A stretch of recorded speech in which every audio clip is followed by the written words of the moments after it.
Olá, hoje eu quero contar a história de dois homens. Esses dois homens, eles vinham tristes pelo caminho e pensa num dia frio. Um dia frio, um dia em que é aquele dia em que dá para se esquentar numa fogueira, um dia tão frio. E estes homens vinham andando há um certo tempo já. Eles estavam cansados.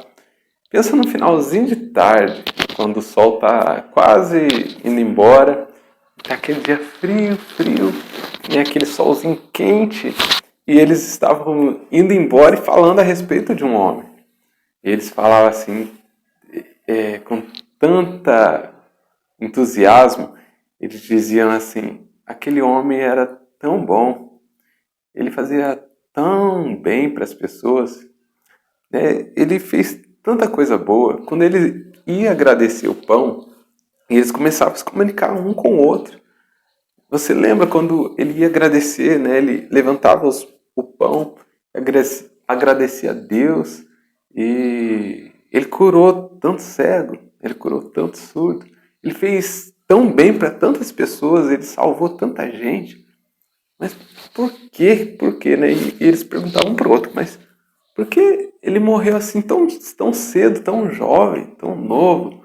E meu amigo, e a conversa deles era, a gente achava que ele ia salvar, né? A gente achava que ele ia nos livrar do poder político, né? Roma está nos oprimindo, mas ele se deixou, parece que eles mataram ele se deixou ser morto, porque ele salvou tanta gente. E ele foi brutalmente morto da pior forma, da pior maneira. Um jovem tinha uma vida tão grande, uma vida tão bela pela frente, um jovem com tanta força, tanta gente que acreditava nele, mas ele se deixou ser morto pelos romanos e fizeram isso com ele. Por quê? E eles se perguntavam um para o outro: por quê? Por que isso aconteceu? Agora pensa nesse dia tão frio, né? O sol se pondo, eles indo embora ao entardecer, estava, né, anoitecendo, comecinho de noite. Eles se indagavam, faziam pergunta um para o outro: por quê? E de repente aparece um homem, né, um jovem, ali no meio deles, tentando entender o que eles estavam falando. E esse jovem olha para eles e diz: o que vocês estão falando aí? E eu imagino assim, eles olhando para aquele jovem: nosso Deus, Jerusalém é tão pequena, essa cidade é tão pequena. E eles olham para aquele jovem e dizem: você é apenas um visitante, você é apenas um peregrino, não sabe o que tem sucedido nesses últimos dias. Mataram um homem tão conhecido aqui, uma pessoa, um jovem tão conhecido, todos conheciam. Era só falar do nome dele, todos conhecem, todos o conheciam, e você é apenas um visitante, você não sabe as coisas que têm acontecido aqui. Mataram ele e começaram a explicar, né? Ele era um jovem, nós confiávamos nele para ser talvez um presidente, alguém honrado, né? Nós confiávamos nele, mas ele deixou ser morto, e da pior forma, da pior maneira, e nós não entendemos. Achamos até que ele seria o Salvador, achamos que ele ia nos livrar, né? Ia livrar a nossa pátria, ia livrar, né, o povo dele, mas ele está morto. E fizeram tanta maldade com ele, tanta crueldade. E a conversa daqueles dois amigos virou agora uma conversa entre três, né? E aquele jovem ouvindo eles, e eles falando: você é apenas um peregrino, um visitante, não sabe, não conhece ele foi tão bom. E começam a falar bem, né, daquele que foi morto. E o coração deles queimava, ardia, e eu fico imaginando aquele frio, aquele finalzinho de tarde, comecinho de noite, né? Talvez eles querendo chorar ali, se emocionando, né? Com tamanha bondade aquele jovem havia feito e agora estava morto.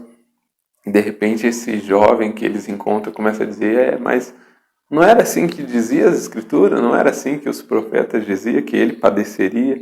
Isaías 53 diz que ele levaria sobre ele as nossas dores, as nossas transgressões, os castigos que nos traz a paz estava sobre ele. Não é isso que diz a Bíblia, a palavra? Não é isso que diz as Escrituras, que ele padeceria, sofreria? Não era assim que diz as Escrituras? E de repente aqueles dois que estavam indagando começam a ouvir aquele jovem tão sábio, né, e dizer palavras tão, tão certas, tão concluentes, né, palavras que ia no profundo coração deles e eles começavam a sentir aquela vontade de chorar. E de repente aquele jovem diz, olha, foi um prazer ficar com vocês, mas eu tenho que ir, né, o meu caminho ainda é mais longe, a noite já estava vindo, né, e eles olham para aquele jovem, sente pena daquele jovem ir sozinho, né, eles tinham chegado ali na sua casa e diz, olha, fica conosco, a noite já se aproxima, fica conosco, dorme aqui conosco, né, fica aqui conosco, temos comida. E eles sentiram pena daquele rapaz ir sozinho embora. E de repente aquele rapaz fica com eles sentam à mesa e começa ali o diálogo, começa a conversar. Eles, né, sentiram bem com aquele jovem. De repente aquele jovem pega ali o pão que é oferecido a ele levanta, né, no alto ali e começa a agradecer a Deus. Eles começam a olhar e lembrar daquele jovem que foi morto, chamado Jesus. Eles começam a olhar para aquele jovem e de repente ele desaparece. Eles percebem que era ele ressuscitou, ele não estava mais na cruz. E aquele jovem desaparece e de repente Cleopas olha para aquele amigo e aquele amigo olha para Cleopas e diz assim, olha, por acaso não ardia os nossos corações quando nós falávamos com ele? Jesus às vezes está perto de você, você está falando dele, você nem sabe que ele está tão próximo, tão perto. Que essas palavras possam ter tocado seu coração. Que Deus te abençoe.